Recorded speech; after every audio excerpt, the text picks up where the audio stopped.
பெண்ணே, நம்மை குறித்து ஆமா இவ்வளவு ஒரே மனதோடு யாகம் செய்கின்றார்களே. இந்த யாகத்தை பார்த்துவிட்டு நாம் திருமணமே சென்று விட்டால் இந்த யாகத்திற்கும் ஒரு பெருமை தராது, நமக்கும் ஒரு பெருமை தராது. நம்மை குறித்து உத்திரகாமேஸ்வரி யாகம் செய்கிறான். அதனால நீ அணிந்திருக்கிறாய சொர்ணமாலை, இந்த சொர்ணமாலையை கடத்தி அந்த யாகத்தில் விட்டாயானால் இதன் மூலியமாக அவர்களுக்கு புத்திரபாக்கியம் கிடைக்கும் அப்படின்னு தெரிவித்தார். அந்த இந்திராணி என்ன செய்தது?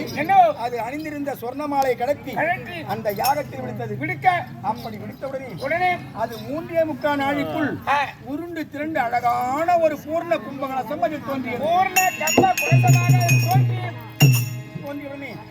அங்கிருந்த முனிவர்கள் எல்லாம் பார்த்து, மன்னா, நீ செய்த யாகத்திற்கு பலன் கிட்டிவிட்டது. இதோ பூர்ண கும்ப கலசம் கிடைத்திருக்கிறது. இதில் இருக்கக்கூடிய ஜலத்தை உன் மனைவியா இருக்கக்கூடிய சுபாங்கண்ணி பருகினால் புத்திர பாக்கியம் உண்டாகும்.